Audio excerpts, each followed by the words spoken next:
50 வருடங்கள் கழித்து ரஜினி எடுத்த அதிரடியான முடிவு.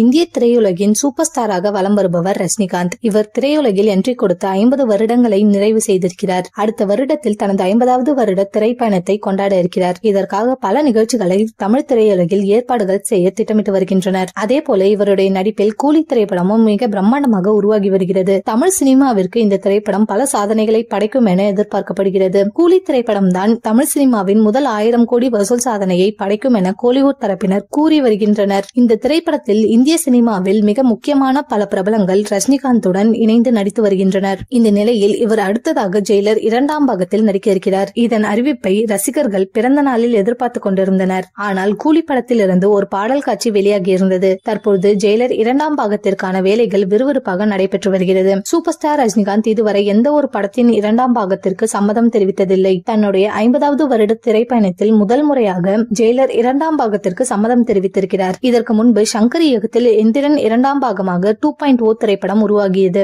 ஆனால் அந்த படத்தில் நடிக்க சங்கர் முயற்சி செய்ததால் சம்மதம் சொன்னார். அந்த படம் சயின்ஸ் படம் என்பதால் நடித்திருந்தார். ரஜினிகாந்த் நடிப்பில் கமர்ஷியலாக வெளியாகி மிகப்பெரிய ஹிட் அடித்த பாஷா, படையப்பா, சந்திரமுகி போன்ற படங்களின் 2ஆம் பாகம் கதைகளும் தயாராகி இருந்தன. ஆனால் எந்த படத்திலும் நடிக்க ரஜினிகாந்த் சம்மதம் தெரிவிக்கவில்லை. முதல் முறையாக ஜெயிலர் 2ஆம் பாகத்தில் நடிக்க இருக்கிறார் என கூறப்படுகிறது.